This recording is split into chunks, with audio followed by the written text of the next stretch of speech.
le vote du budget, hein, après les orientations budgétaires qui définissent l'année, l'exécution de l'année budgétaire. Donc nous avons approuvé les comptes administratifs, nous avons approuvé le compte de gestion du receveur qui sont en concordance. Et nous avons pu, à la suite de l'analyse financière du nouveau receveur, qui est allé plus en profondeur concernant les immobilisations, les amortissements. Donc ça nous permet aujourd'hui de dégager certaines marges de manœuvre. Il y a une nette amélioration puisqu'en fait, toutes les dettes auprès des fournisseurs sont soldées. Les dettes du SDIS sont soldées. Vous comprenez bien que c'est une satisfaction pour nous parce que c'était énorme. Donc le SDIS avec 719 000 € aujourd'hui soldés. Maintenant, nous nous attaquons aux charges sociales avec toutes les charges salariales que nous avons pu régler pour être crédibles vis-à-vis du personnel. Puisque aujourd'hui, on nous le rappelle, si ces cotisations ne sont pas réglées en temps et en heure et que cela perdure, le personnel doit tout à fait le droit de se retourner contre la collectivité. Parce qu'en fait, c'est vraiment un dû, puisque cela a été perçu sur leur salaire. Et on se rend compte que ça n'a pas été versé aux organismes. Donc vous comprenez bien que nous héritons de beaucoup de situations délicates que nous devons au fur et à mesure clarifier pour repartir sur de nouvelles bases. On a un budget de prudence avec des investissements à la hauteur, bien entendu, de nos besoins et de nos moyens surtout. Donc on essaie d'avancer lentement, mais je crois que nous sommes sur la bonne voie. Le percepteur l'a dit, on avait une réunion avec les services du préfet puisqu'il faut tenir compte aussi du plan de redressement. Et il faut surtout tenir compte aussi que nous n'augmentons pas les impôts. Donc la dette reste énorme puisque tous les emprunts, et je tiens à le signaler, l'équipe en place n'a pas fait d'emprunt et ne fera pas d'emprunt pour pouvoir continuer à assainir parce que la dette elle est lourde.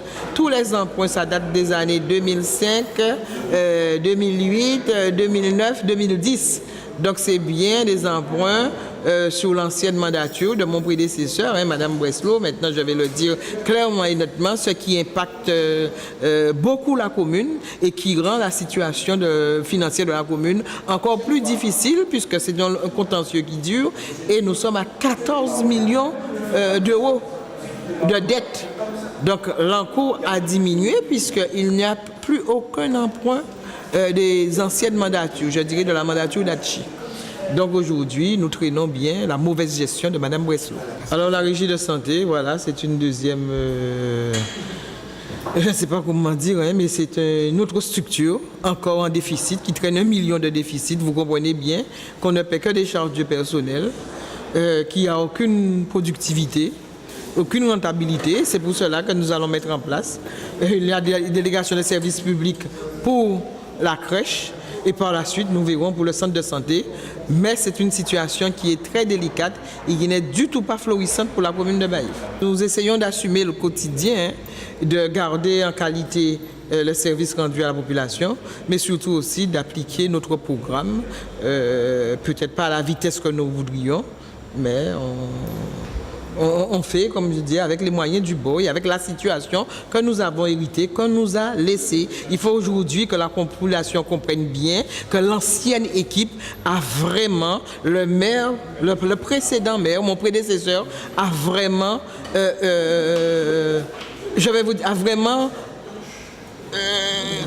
n'a pas réfléchi pour pouvoir gérer la commune.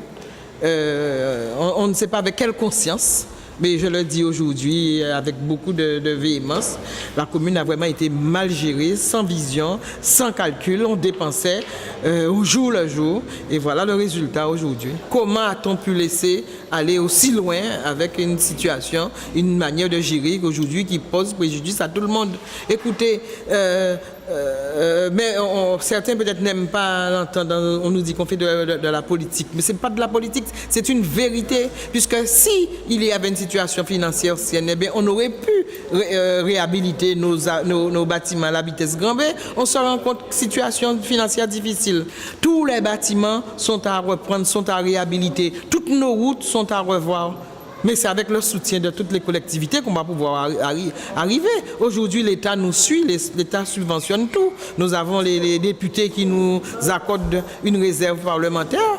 Nous avons le département qui nous suit et que le département est venu il n'y a pas très longtemps sur le territoire de la commune. Et vous avez vu que le département va nous aider sur certains travaux.